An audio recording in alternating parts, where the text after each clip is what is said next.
히브리서 11장을 통해서 믿음이란 것이 과연 무엇인가 하는 것에 대해서 함께 계속 은혜를 나누고 있습니다.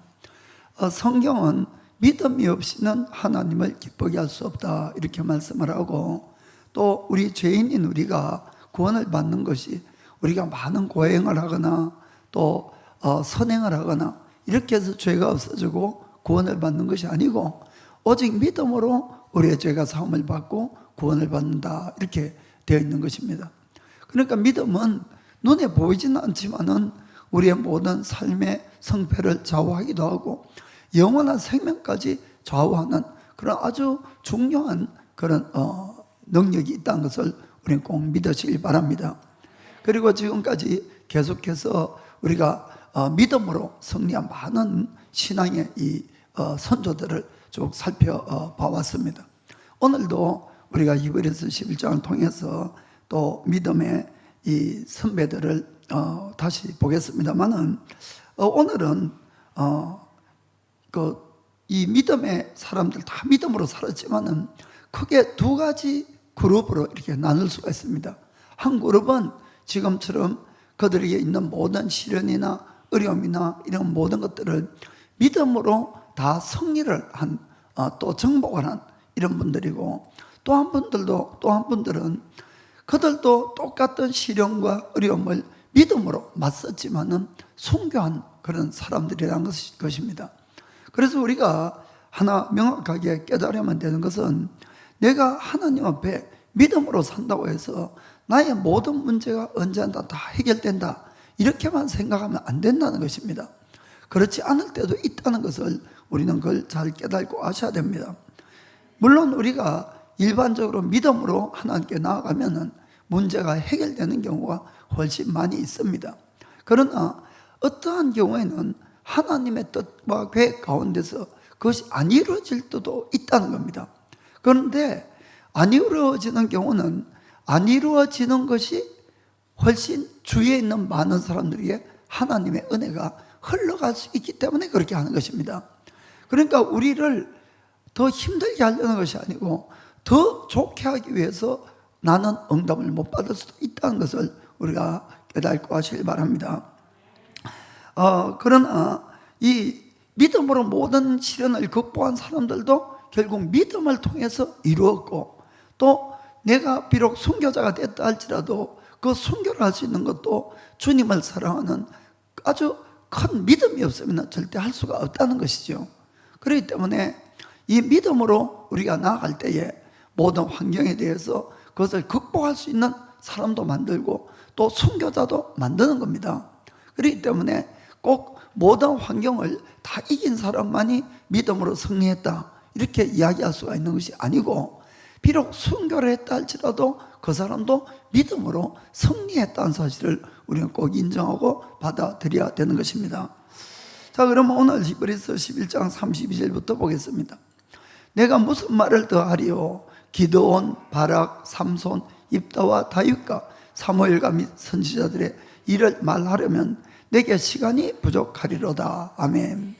여기에 있는 모든 사람들도 우리가 아는 것처럼 다 믿음의 사람들입니다. 그리고 믿음으로 다 승리한 인생을 산 그런 사람들이 있는 겁니다. 그래서 먼저는 우리가 전반부에 우리의 믿음은 이 세상을 이기게 한다는 사실을 꼭 먼저 깨닫길 원합니다. 자, 33절 보면은 저희가 믿음으로 나라들을 이기기도 하며 의를 행하기도 하며 약속을 받기도 하며 사자들의 입을 막기도 하며 라고 되어 있습니다. 자, 먼저 믿음으로 나라들을 그것을 이겼다는 것은 여호수아와 이스라엘 백성을 이야기할 수가 있겠습니다. 그들이 여리고성을 무너뜨린 것은 그들의 힘이나 능력이 아니었지요. 오직 하나님의 약속의 말씀을 믿고 그 여리고성을 들고 함성을 외쳤을 뿐입니다. 그러자 하나님이 일을 해주셨고, 그 나머지 가나안 땅을 정복하는 것도, 그곳에 살고 있는 7 부족을 물리치고 정복할 수 있었던 것도 그들이 믿음으로 다 행해서 승리했다는 것을 볼 수가 있습니다. 자, 그 다음 보면은 의를 행하기도 하며 약속을 받기도 하며 라고 되어 있습니다.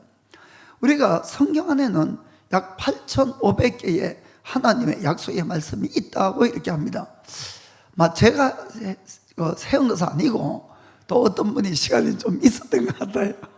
그래서 그걸 일일이 다 이렇게 헤아려서 8,500개 정도 있습니다 라고 하는데, 이것은 전지하고 전능하신 이 모든 우주 만물을 만드신 그 하나님의 약속입니다. 그러나 이것은 약속이지 나에게 주겠다는 것은 아니에요. 그럼 이 약속을 받기 위해서는 내가 그 약속의 말씀을 믿고 행해야 된다는 겁니다. 그래야만이 그 약속의 말씀이 우리 것이 되겠지요. 그래서 아브라함은 하나님의 약속의 말씀을 믿었어요. 그래서 그가 믿음으로 끝까지 나가서 결국 100살 때에 아들 이삭을 낳게 된 걸 볼 수가 있습니다. 이 노아는 하나님의 약속을 말씀을 믿고 그 100년간이나 방주를 지었어요. 수많은 사람들의 조롱에도 불구하고 그렇게 방주를 지었기 때문에 그와 그의 모든 가족들을 다 구원할 수가 있었던 것이죠. 그리고 모세는 그 하나님의 약속을 말씀을 믿었기 때문에 애굽 땅에서 이스라엘 백성들을 구원해낼 수가 있었던 겁니다. 그리고 그 뒤에 여호수아는 그 하나님의 약속의 말씀을 믿고 가나안 땅을 정복을 했고, 또 그 후에 보면은 기드온은 그 약속의 말씀에 따라서 그 땅을 침략해 온 미디안 사람을 물리치기도 한 것입니다. 다윗도 하나님의 약속을 받았지요. 그리고는 끝까지 다윗은 견뎠기 때문에 그가 왕위에 오를 수가 있었던 걸 볼 수가 있습니다. 또한 우리도 마찬가지로 하나님의 약속의 말씀을 믿었기 때문에 믿음으로 지금 구원을 받은 것입니다. 아멘. 조지 뮬러도 하나님의 약속의 말씀을 믿고 그가 기도했기 때문에 그의 평생에 5만 번의 기도 응답을 받는 놀라운 기적의 사람이 되었던 걸 볼 수가 있는 겁니다. 그래서 이 성경은 하나님의 약속의 말씀이에요. 약속의 말씀. 그 약속의 말씀을 믿고 행하는 자의 것들이 됨을 믿으시기 바랍니다. 여기는 구원의 약속, 죄사함의 약속, 병고침의 약속, 저주가 끊어지는 약속, 복을 받는 약속, 또 마지막 영원한 심판의 약속, 이 모든 약속이 여기에 다 기록이 되어 있는 것입니다. 그래서 우리 한 사람 한 사람이 정말 주님과 약속의 말씀을 믿고 승리하기를 주님으로 축복합니다. 자, 그 다음 보면은 사자들의 입을 막기도 하며, 이런 구절이 있습니다. 이것은 유명한 다니엘의 이야기죠. 다니엘은 그 당시 페르시아 왕의 아주 큰 신임을 받고 있었습니다. 그러자 이 다니엘을 시기하고 질투한 주위에 있는 이 총리들이 어떻게 저 다니엘을 죽일까, 이런 모함을 생각을 했어요. 그래서 모함을 하기 시작했는데, 그래서 왕을 속여서 그들은 법을 하나 만들었습니다. 그것이 무엇인가 하면은 왕 이외에 다른 어떤 신이라 할지라도 그 신에게 절하거나 강구하거나 이런 사람은 사자굴에 던져 넣는 그런 법을 만든 겁니다. 그 법을 만들 때 다니엘은 옆에 보고 있었죠. 그 왕이 도장 찍는 것도 다 보고 있었죠. 그런데 참 놀라운 것은 다니엘은 자기가 집에 돌아가서 그가 지금까지 했던 대로 매일같이 하루에 3번씩 이 예루살렘을 향해서 창문을 열어놓고 그렇게 기도를 한 겁니다. 여러분, 그것은 목숨을 걸어야 되는 일이 아니겠습니까? 자기가 발각이 되면은 사자굴에 던져지는 겁니다. 그런데도 어떻게 다니엘은 그렇게 했을까요? 사실 그냥 30일 좀 쉬든지 또 창문을 닫고 하든지 그러나 다니엘은 그렇게 또 하지 않았어요. 창문도 다 열어놓고 보란 듯이. 왜 그랬습니까? 하나님에 대한 절대적인 믿음을 가지고 있었기 때문에 그런 겁니다. 하나님을 신뢰하지 않고는 절대로 그럴 수는 없었지요. 그 하나님을 그렇게 철저하게 믿는 다니엘을 하나님도 결국 사자굴에 떨어졌지만은 사자의 입을 다 미리 봉행하고 다니엘을 구출해 준 것을 우리는 잘 알고 있는 겁니다.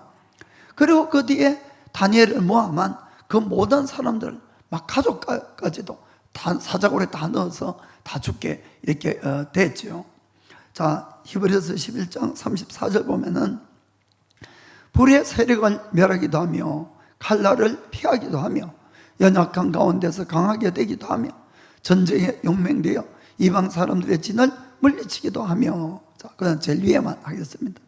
불의 세력을 멸하기도 하며, 이것은 다니엘의 세 친구 사드락, 메삭, 아벳느고 이야기죠. 그들은 이 바벨론 왕 느부갓네살이 한 키가 높이가 30m 정도가 되는 금으로 신상을 만드시, 금으로 신상을. 그리고는 모든 백성 고관들을 모아놓고 절을 하라 이렇게 명령했습니다. 절하지 않는 자는 막 펄펄 끓는 뜨거운 풀목불에 다 집어넣겠다 이런 협박을 했지요. 그거 다 절을 했지만은 사드락, 메삭, 아벳느고는 절을 하지 않았던 겁니다. 그들은 그 뜨거운 풀목불에 떨어져서 죽을 그런 형편이 된 것이, 그 왕이 그 사실을 알고는 그들에게 한 번 더 기회를 줍니다. 너희가 지금이라도 풍악을 울릴 때 절을 하면은 좋겠지만은 만일 그렇지 않으면은 풀목불을 7배나 더 뜨겁게 해서 집어넣겠다 이렇게 이야기를 했습니다. 그럴 때에 이 세 사람의 고백을 한번 들어보겠습니다.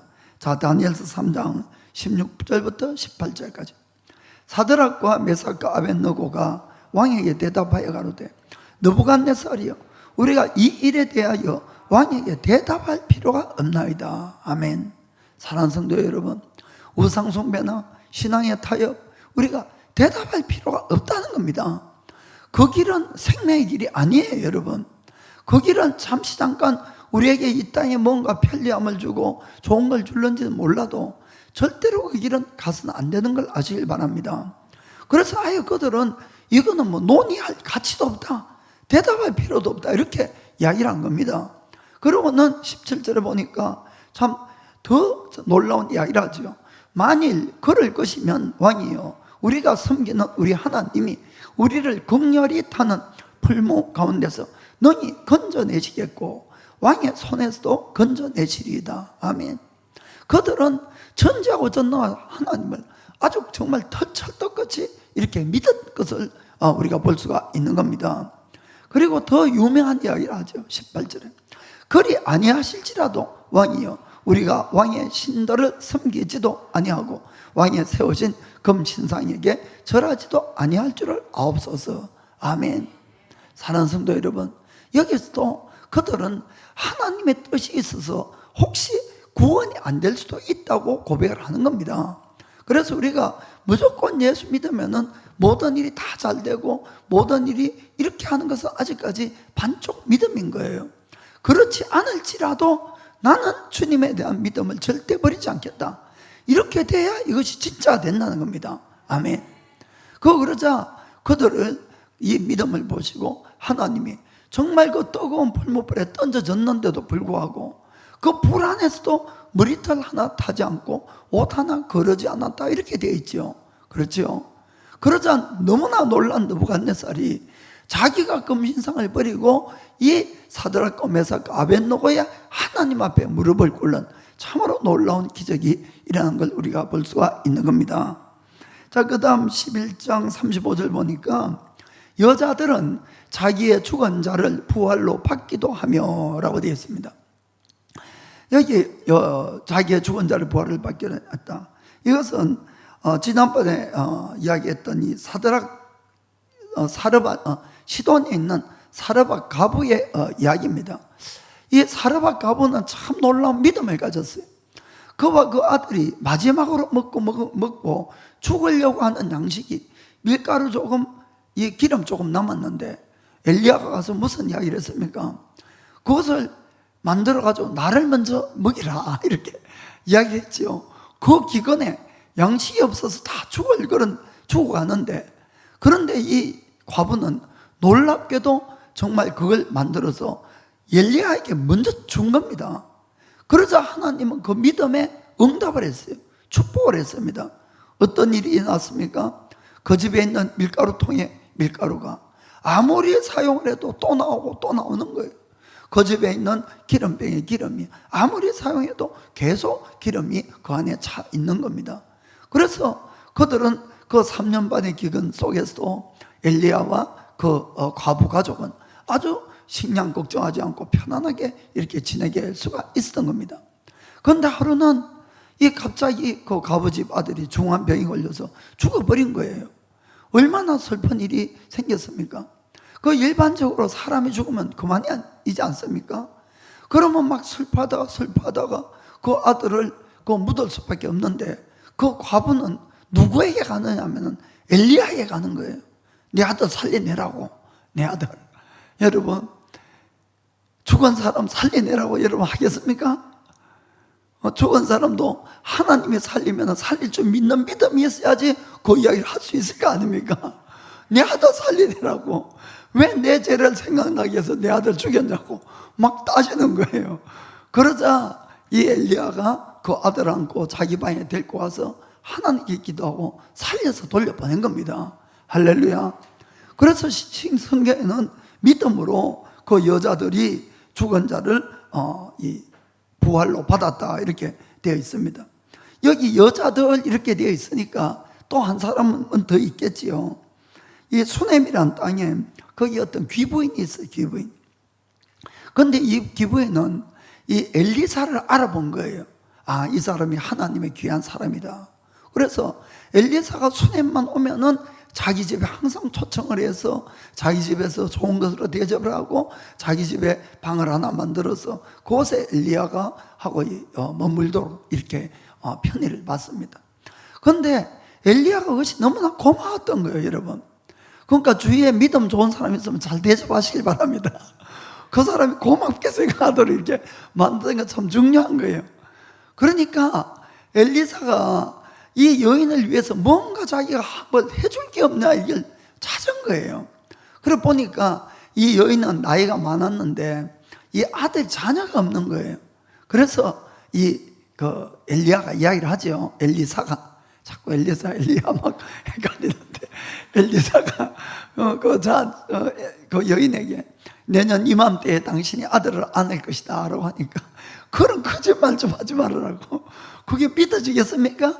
그런데 정말로 아들이 생긴 거예요. 얼마나 기뻤겠습니까? 얼마나. 그런데 시간이 이제 좀 지나서 아들이 좀 컸는데 갑자기 이놈이 머리가 아프다고 하더만은 고마 반나절 그러다 죽어버린 거예요. 그러니까 이 여인이 어떻게 했는가 하면은 남편에게도 알리지도 않고 이 아들을 엘리사를 모시던 그 방에다가 딱 눕혀놓고는 이 엘리야의 경우에는 이 사르밧 과부는 엘리야가 그 집에 같이 있었습니다. 그러니까 죽었을 때 바로 그냥 쫓아가면 됐는데 이 여인의 경우는 그 자기 집에 없었어요. 그때 엘리사는 갈멜산이에요. 갈멜산에.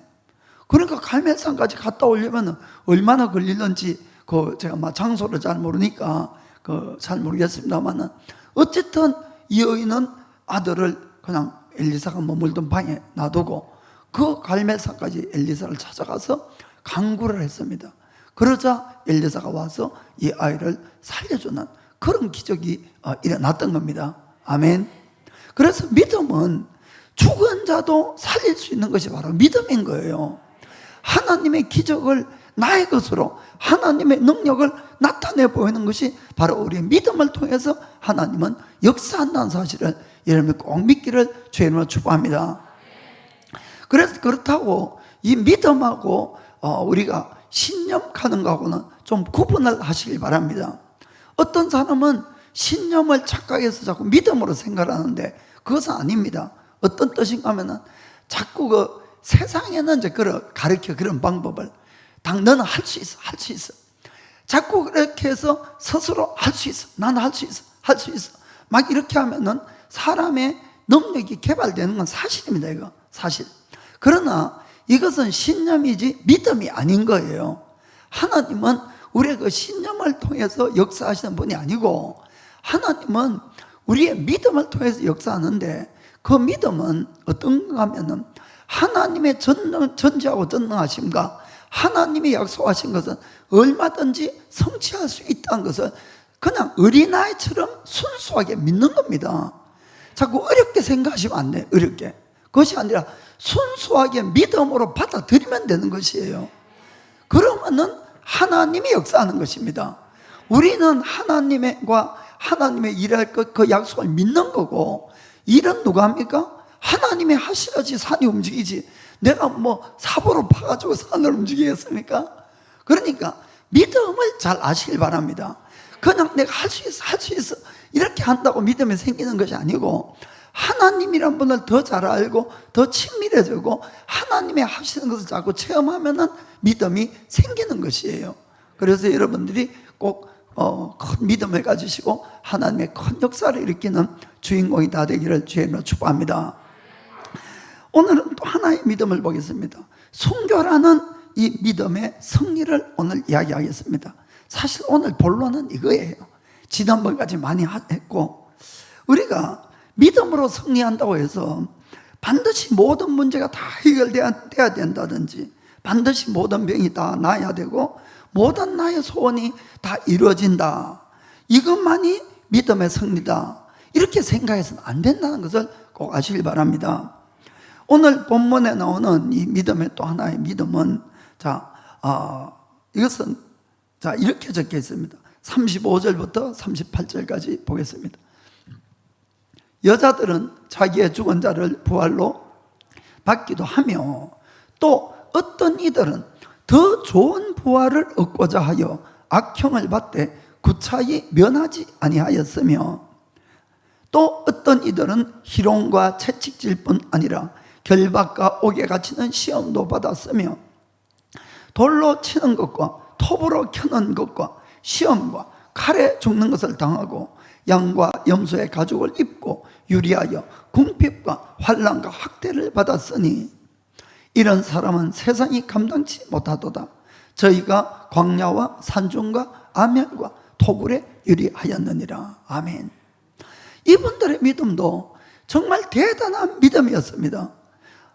응답을 받은 그 모든 사람들도 전혀 못지않는 믿음을 가지고 지금 이 세상에 박해하는 모든 세력에 대응을 했지만은 결국 이분들은 구원을 받은 것이 아니었어요.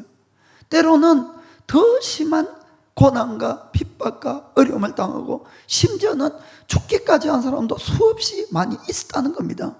그럼 이 사람들의 믿음은 뭐냐는 것이죠. 그럼 이 사람들은 믿음의 실패자입니까? 그것이 아니라는 겁니다. 성경은 그들도 똑같은 믿음의 승리자라고 성경은 우리에게 증언하고 있다는 것을 꼭 기억하시길 바랍니다. 우리가 믿음의 승리로서 우리가 힘든 상황이나 질병이나 문제를 정말 기도로 믿음으로 해결하는 것도 정말 하나님의 영광을 나타내는 것이고 귀한 일입니다. 그것도 믿음이 있어야만이 가능한 일이에요. 그렇죠? 그러나 내가 정말 주님을 위해서 힘들고 어렵고 박해를 받지만 끝까지 그 믿음을 지키고 죽을 수 있다는 것은 더 큰 믿음이 필요하다는 것을 우리는 꼭 깨닫고 아셔야 되는 것입니다. 그렇기 때문에 우리가 이 꼭 응답을 받은, 세상적으로 응답을 받은 그것만 믿음의 승리가 아니라 내가 주님을 위해서 죽은 것도 더 큰 믿음의 승리가 그것에 있다는 것을 꼭 우리는 기억을 하셔야 될 줄 믿습니다. 아까 우리가 성경에서 읽던 이분들은 그들은 믿음의 타협을 하면 살 수가 있었어요. 그렇죠? 그런데 거기 악형을 받대 가는 걸 제가 좀 이렇게 찾아봤는데 보니까 사지를 이 말에 묶어가지고 떨지게 하는 그런 악형이었어요. 정말 얼마나 비참한 죽음입니까? 얼마나 고통스러운 죽음입니까? 타협하면은 내가 그들이 이야기한 대로 그 앞에 무릎을 한번 꿇어주면은 그러면 살 수가 있는데 굳이 그렇지 않고 오히려 그들은 악형을 택하고 죽음을 택했다고 되어 있는 것입니다. 왜 그랬습니까? 성경에 있는 것처럼 더 나은 부활을 받기 위해서 그렇다는 겁니다. 아멘. 그들은 분명히 믿었지요. 뭘 믿었습니까? 사람이 죽으면 그만이 아니라 영원한 생명이 있다는 그걸 이것을 믿은 것이에요. 그러니까 잠시 잠깐 이 땅에서 내가 주님을 배반하고 그 뒤에 우리가 어디에 가겠습니까? 끝까지 믿음을 지키고 하나님 앞에 영광된 자로 서기 위해서 더 나은 부활을 받기 위해서 이 땅의 죽음을 택했다는 것을 우리는 꼭 기억을 하셔야 되는 겁니다. 이 엘레미야 선지자는 죄 때문에 멸망해가는 이 백성들을 보고 마음이 늘 찢어지는 것 같았어요. 그 눈물의 선지자라고 그러잖아요. 그리고 이 엘레미야 선지자는 주님으로부터 말씀을 받고 수없이 이들에게 이스라엘 백성들에게 하나님의 심판을 이야기를 했습니다. 그럼 그때마다 그들이 돌아왔습니까? 그것이 아니었어요. 오히려 조롱당하고 매를 맞고 옥에 갇히고 묶임을 받고 심지어는 몇 번이나 우물에 던져져서 죽을 뻔한 경우도 수없이 있었던 겁니다.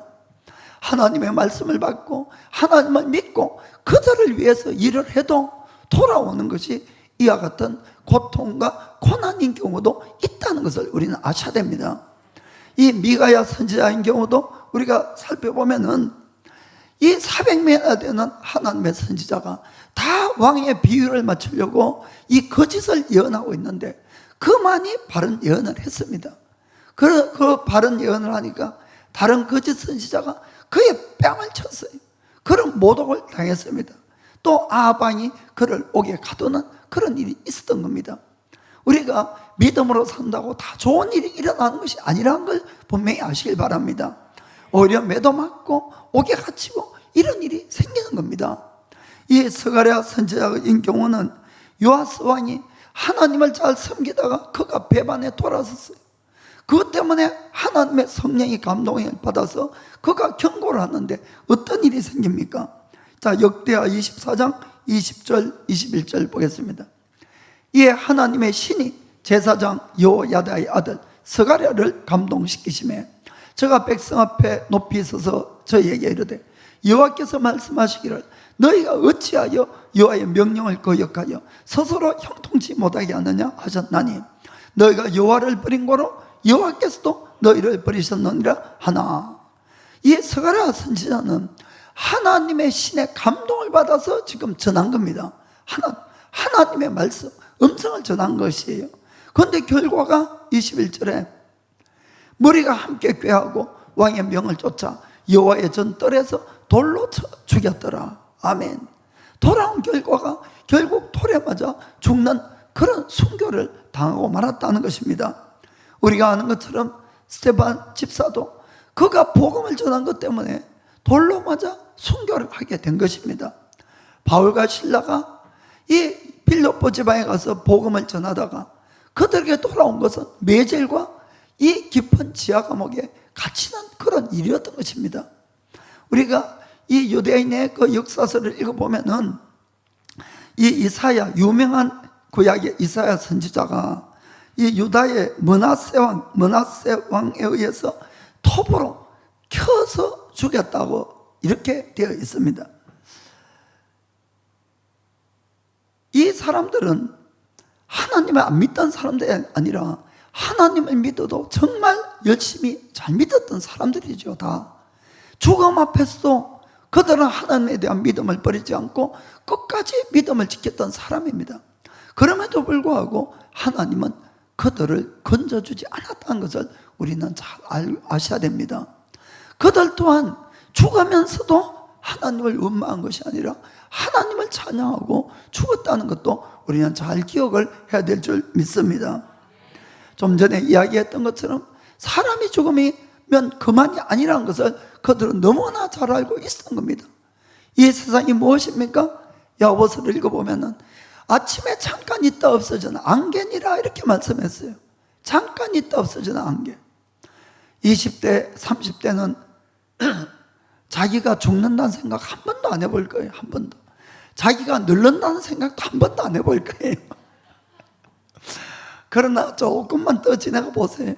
얼마나 세월이 빨리 지나가는지.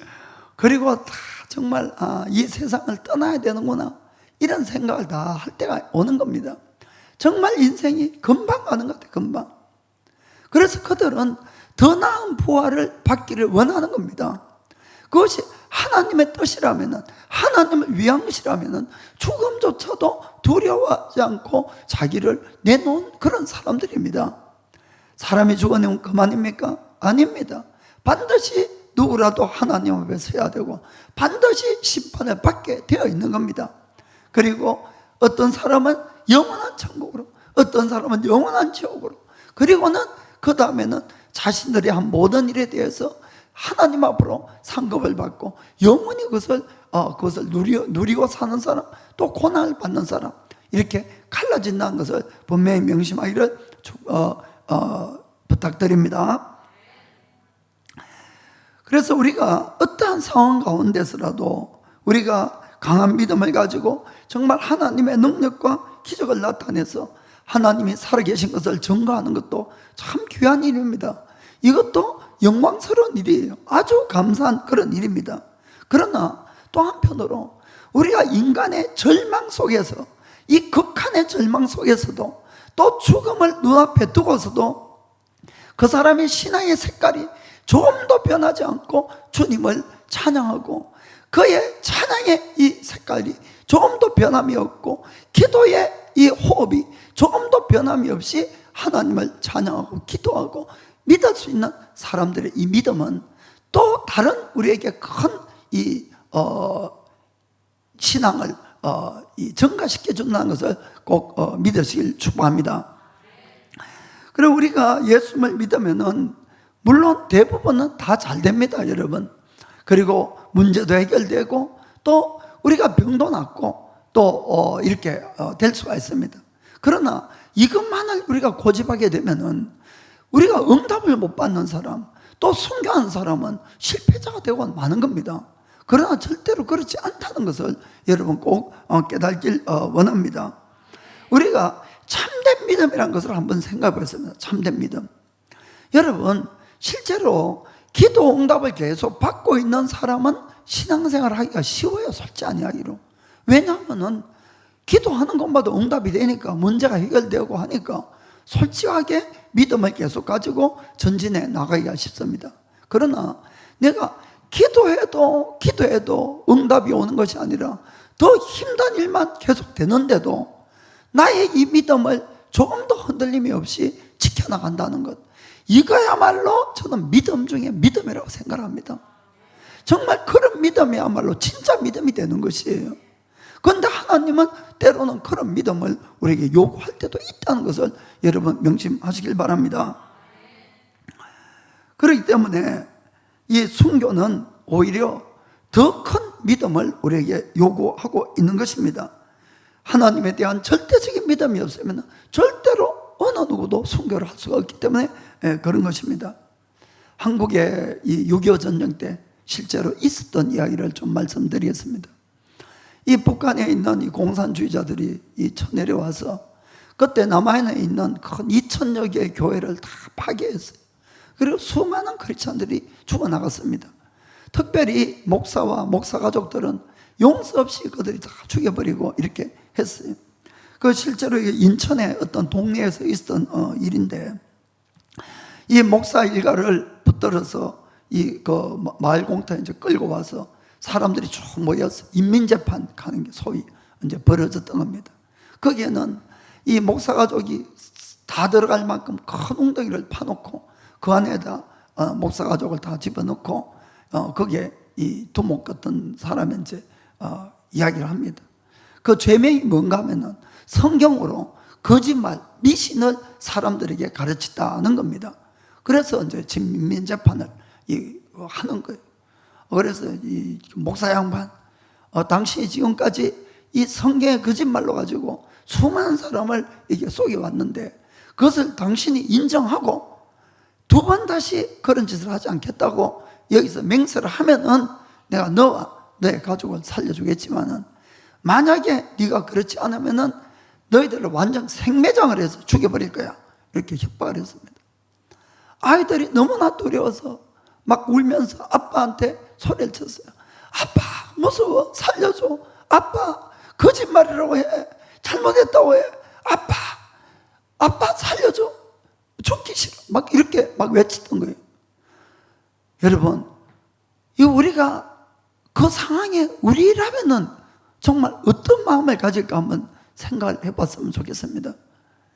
정말 어느 누구라도 이 아이의 그 목숨과 아이가 공포에 떨면서 지르는 비명소리를 생각해 보면은 이 마음이 흔들리지 않는 사람이 어디 있겠습니까?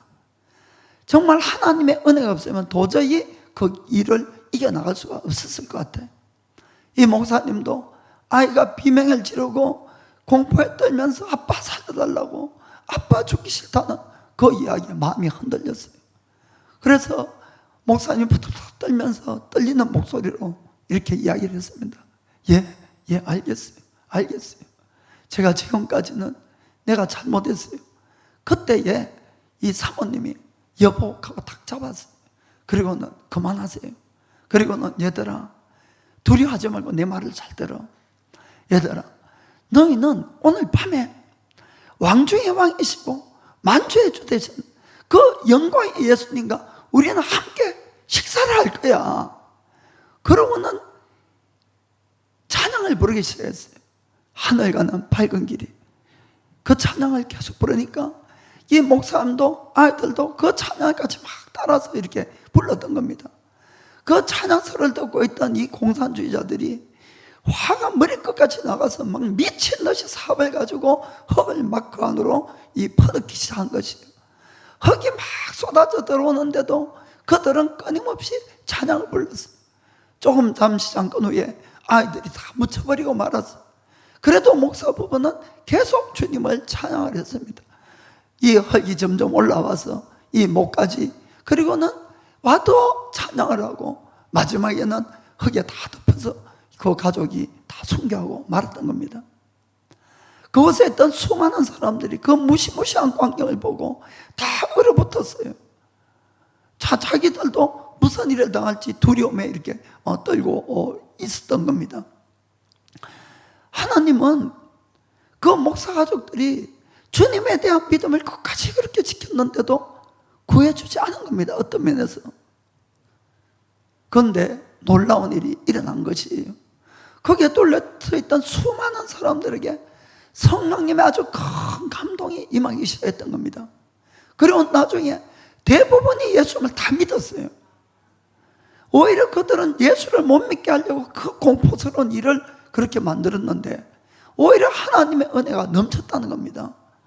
그 목사님 일가의 이 순교로 말미암아 예수님의 놀라운 이 대속의 은혜가 그것을 가득하면서 거기에 있는 모든 사람들이 오히려 구원을 받는 놀라운 역사가 일어난 것을 우리가 볼 수가 있는 겁니다.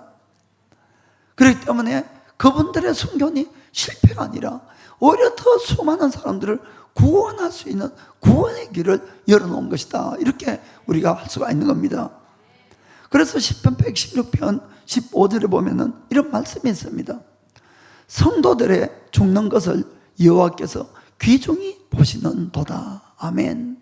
그런 것입니다.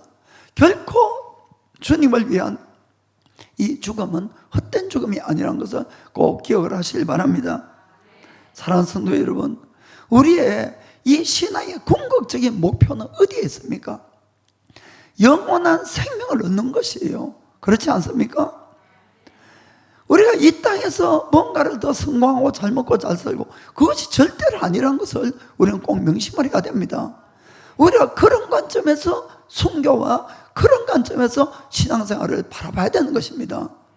예수님이 왜 오셨습니까? 이 땅에 그냥 우리 병만 낫게 하시고 그냥 오병 이해기적만 늘 일으키고 이것이 아니지 않습니까? 영원한 생명을 주시려고 오신 겁니다. 그리고 그 생명을 주시기 위해서 예수님도 순교자가 되셨던 것이에요. 우리가 아는 것처럼 예수님도 마지막에 그 십자가의 죽음의 이 고통과 아버지로부터 버림받아야 되는 그 고통을 견딜 수가 없었어요. 내가 힘들어서 슬퍼서 죽게 되었다 할 정도로 예수님이 고백을 하셨던 겁니다. 그리고 예수님이 겟세마네 동산에서 정말 이 땀이 피가 흐르는 것처럼 간절하게 기도한 내용이 뭐였습니까? 아버지요, 할만하면은 이 잔을 내게서 떠나가게 해달라고. 십자가를 지지 않고 인류를 구원하는 길이 없겠습니까? 그러나 내 뜻대로 하지 마옵시고 아버지의 뜻대로 해달라고. 아멘. 결국은 예수님의 뜻이 아니라 아버지의 뜻을 받들어서 예수님이 십자가에서 순교해 주신 것 아닙니까? 그 덕분에 우리가 구원을 받은 것이에요. 그 은혜로. 그렇기 때문에 순교나 응답을 안 받는 것이, 그것이 믿음이 없어서가 아니라 더 큰 믿음과 더 큰 거기에는 용기와 믿음이 필요하다는 것을, 더 큰 승리가 있었다는 것을 우리는 꼭 명심을 하셔야 되는 겁니다. 하나님은 우리에게 영생을 주시기를 원합니다. 그러나 이것이 사람마다 다 다르니까. 그래서 하나님은 어떤 사람은 병이 걸린 것을 믿음으로 병을 낫게 해서 하나님의 살아계심을 믿고 구원으로 인도하기도 하고, 어떤 사람은 큰 문제를 닥쳐서 절망하고 있다가 예수님을 믿음으로 그 문제가 해결되어서 구원으로 인도하기도 하시고, 또 어떤 사람은 주님께서 순교자의 길을 걷게 해서 더 많은 사람들을 구원으로 인도해 주시는 겁니다. 그렇기 때문에 우리가 꼭 기도라는 것이, 또 믿음이라는 것이 하나님께 내가 당장 어떤 것을 응답을 받았다고 그것이 믿음의 승리라고 생각하시면 안 된다는 겁니다. 믿음의 응답이 없더라도 내가 믿음으로 굳건히 살아가는 것, 그것이 바로 믿음의 승리고, 그것이 많은 사람을 이렇게 세울 수 있다는 것도 여러분들이 명심을 하시길 바랍니다. 만일에 내가 아주 심한 병이 있거나 큰 문제나 어떤 시련이 있을 때에 내 주위에 어떤 사람이 나와 똑같은 병이나 시련이나 고난 속에서 그분들이 하나님에 대한 큰 믿음을 가지고 병도 낫고 고난도 이기고 문제도 해결하고 그런 간증을 듣게 되면은 우리는 큰 위로를 얻습니다. 새로운 소망을 얻습니다. 또 새로운 믿음을 또 가질 수가 있습니다. 그러나 또 한 가지 위로의 방법이 있다는 것입니다. 그것이 뭔가 하면은 나의 고난보다도 더 큰 고난과 더 큰 질병과 더 큰 극심한 어려움이 있음에도 불구하고 하나님에 대한 믿음을 조금도 변함이 없이 하나님을 굳게 믿고 이 나아가는 그 사람들을 볼 때에 우리는 부끄러지기도 하고 우리는 그분들을 통해서 또 새로운 믿음을 얻을 수 있다는 것입니다. 그래서 성경에는 우리가 바울이 이런 고백을 하고 있습니다. 자, 고린도후서 1장 3절부터 4절. 찬송하리로다. 그는 우리 주 예수 그리스도의 하나님이시요 자비의 아버지시요 모든 위로의 하나님이시며 우리의 모든 환난 중에서 우리를 위로하사 우리로 하여금 하나님께 받는 위로로서 모든 환난 중에 있는 자들을 능히 위로하게 하시는 이시로다. 아멘. 바울은 하나님을 여기서는 위로의 하나님 이렇게 찬양하라고. 위로의 하나님. 그래서 어떻게 위로를 합니까? 자, 5절 6절을 읽어보겠습니다.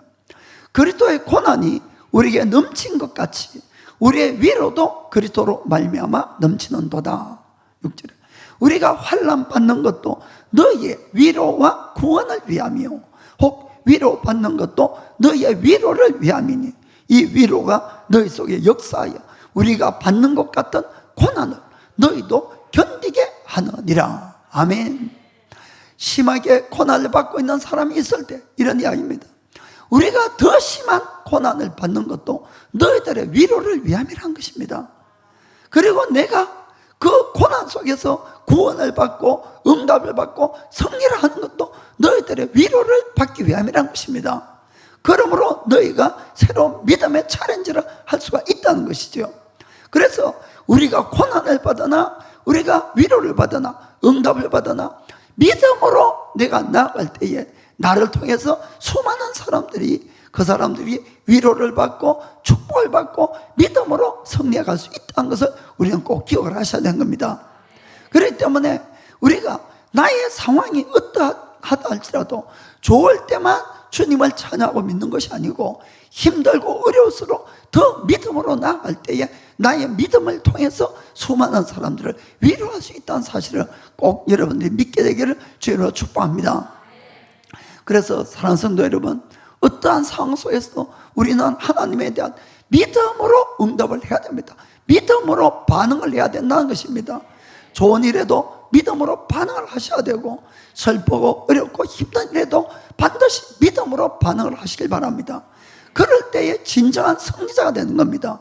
그러면 실제로 그 믿음을 통해서 지금의 어렵고 힘든 일이 다 해결을 받을 수도 있고 비록 해결을 받지 못하고 더 어려움이 온다 할지라도 심지어는 내가 순교자가 된다 할지라도 끝까지 내가 믿음을 지켰다면 나의 그 믿음으로 말미암아 수많은 사람들을 구원으로 이끌 수 있다는 사실을 꼭 명심하기를 축복합니다. 우리의 인생에는 수많은 일이 일어납니다. 그리고 그 일어날 때마다 그 모든 일들을 다 이해할 수는 없습니다. 다 왜 그런 일이 일어났는지. 그러나 반드시 그 안에는 하나님의 뜻과 계획이 그 안에 있다는 것을 이것을 여러분들이 꼭 믿으시기 바랍니다.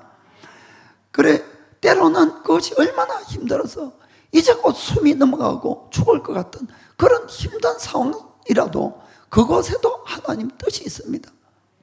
그래서 틸 리라는 목사님은 이런 기도를 했습니다.